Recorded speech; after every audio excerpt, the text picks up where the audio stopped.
Hi guys, Dave Burns here at Copper Gardens. We're going to take a look today at the brass gates on their way to completion before sending down to St. John. And the purpose today is to just have a look at the one of the driveway gates layout and assembly, and it's 70% assembled.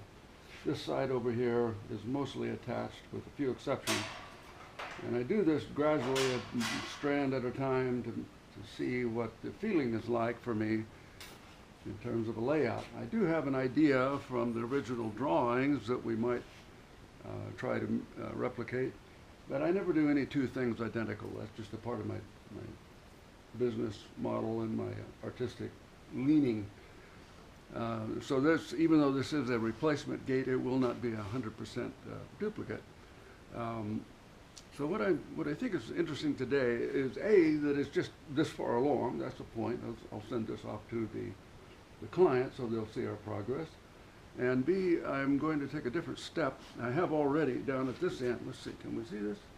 Yeah, a little bit. Down at this far end, I've actually split. This will be the hinge side. So this will be the right-hand gate as you approach coming into the driveway. And I did this for a couple of reasons. One is artistic. I think it's kind of fun. I split the leaf. When you look at any scene in real life, as you're staring at it, and I'm thinking, we don't consciously think this particular thought, but a lot of things are not full in your line of vision. So let's assume that we looked in through an opening and we saw a beautiful scene of palm leaves and whatnot, and one leaf was split in half. You just couldn't see the other half. Well, that's going to be the case in our imagination here. But the other reason for doing this, and this was sort of an epiphany moment for me, and I felt like I wanted a little more strength on this upright panel where the hinges will be attached.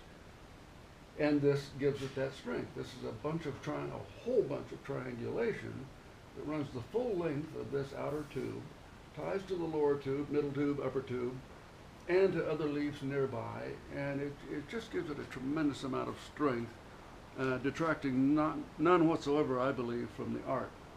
Now, down at the other end, I'm going to take out another big leap of faith, and I'm going to cut this leaf, which is now loose. It's not yet attached. It's going to go approximately where you see it right now. It's all set to be brazed into place, but I've marked it to cut it off.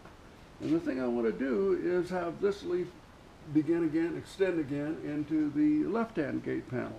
So you'll see this leaf in totality with a little gap in the middle, as the gate itself will have a little gap. To me, that's just fun. It's just a little bit of interest value, a little bit of heightened artistic experimentation. Hello, is that a good word? Good couple of words. We'll use them anyway. So that's just an update. That's where we are. Moving along pretty nicely now that we're able to focus full time on it, but I do need some feedback from the client. This will go today, and I will bug them a little bit more about some important information I need regarding hinge location and mounting points and drop pins and quite a number of little things that seem insignificant until we get to this stage, and then we realize, oh my God, they're super critical. We've got to get them quickly. So that's it for now. Again, thanks for viewing. I always like it that somebody takes a look. Appreciate it. Bye-bye.